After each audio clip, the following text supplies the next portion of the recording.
I'm here with Nigel. It was another Australian here in Singapore. Yeah, Nigel, Lawrence, how are you? good mate, great to see you again. Yeah, it's been fantastic to come up here and see what's happening in Singapore. Yeah. Yep. Now you're here, I'm assuming wearing a couple of hats, so just tell us about the different roles. I am wearing a few hats. I was Chief Judge at the Supply Chain Awards back in Australia last year and again this year. And Hanover Fairs and CeMAT said, would you like to come up? And LogiSim said, would you like to come up and be one of the judges for the awards? So it's been really insightful to see the submissions, quite different to Australia, really innovative and productive, and so it's been a fantastic experience. Great. I wanted to ask you about that. What are your takeaways here in Singapore versus back home in Australia? Oh, look, I think there's volume on steroids, firstly, up here.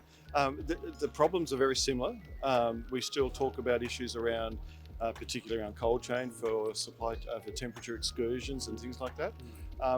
They go through the same processes, but there's a thirst for knowledge and a desire to be innovative and entrepreneurial and to solution things.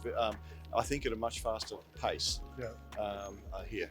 Yeah, I think the innovation is really embraced here. Oh, absolutely. It's the policy settings by the government allow that to happen. They say, this is what we want to happen. You go off and be creative and come back with solutions. And you can see that with a whole range of things they're doing with AI, generative AI, predictive AI, all those sort of think tanks that they put together. And so people are allowed the freedom to be creative and come up with best of breed solutions, which is really quite inspiring, Lawrence. Yeah, a lot of collaboration. Yeah. Oh, totally. A lot of collaboration. I mean, if I go back 20 years, it used to be the buzzword and still is the buzzword, right? It's collaborate, collaborate, collaborate. It's not about the best shiny new what toy. It's about why you're doing it and how you work together, whether it's in the old days, it was just people talking on a whiteboard, and now it's still collaborating with people talking over a digital media. Same thing. It's perennial. Is that the word? Yeah, I think so. Mate, what do you think about the bringing together of CeMAT and the conference? I think that's been really powerful. I think it's been quite successful. Look, it's a good exhibition. The exhibitors have gone all out, and there's some really serious kit on show. Their conference sessions have worked really well. Both the standard conference from LogiSim, but also the first time they've gone out and done the cold chain. That's the first. That's new. And the quality of the speakers and the things that they're talking about is exceptional. So it's a lesson, and perhaps Australia needs to look at doing something similar.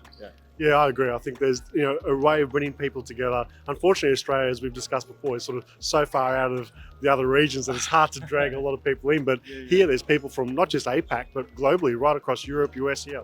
Well, that is the thing, the diversity of the talent that's been brought in. Had some great chats with people from all over Europe during the conference and at the dinner at the awards last night. It's quite amazing that people have come here. I don't know whether the distance down to Melbourne or Sydney is that too far away. I think there's a lot of people who want to go down there at the right time of year for to do business. Look, the mix is quite cosmopolitan, quite multinational. Really quite good. Now, you're a judge both in Australia and here, so you know your stuff. You get across a lot of new innovations. What are you most excited about in logistics and supply chain in the future?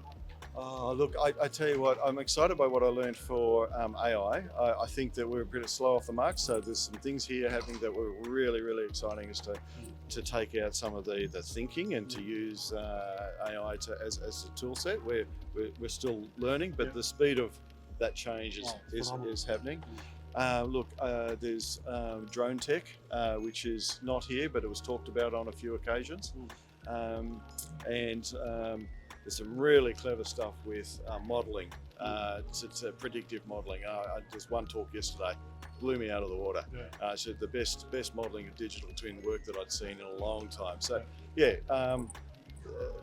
I think there's no one answer to that, but digitisation is certainly in people's minds. Well, it's so exciting to see the almost like this twinkle in people's eyes when they talk about tech.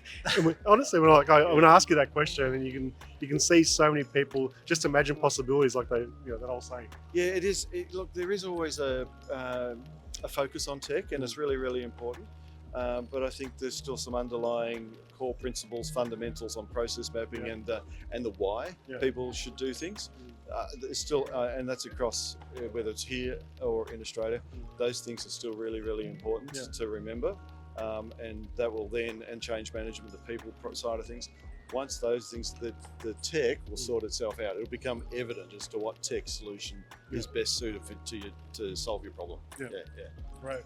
Well, Nigel, always good to talk with you. Sorry, can't talk. But and thanks for being part of LogiSim Asia Pac, CeMAT here as well. Yeah. Look, just a big thank you to the LogiSim management and team.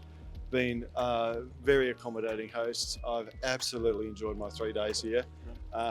Really warm, welcoming, and the guys at Hanover and CeMAT have been brilliant. So really, I'll be back. Yeah, put it that way. Looking forward to it, and we'll see you in Melbourne, I'm sure, for CeMAT down in Melbourne. July, indeed. Great. Yeah, thanks, Lawrence. Thanks, Nigel. Thanks, Cheers, everyone. mate. Cheers.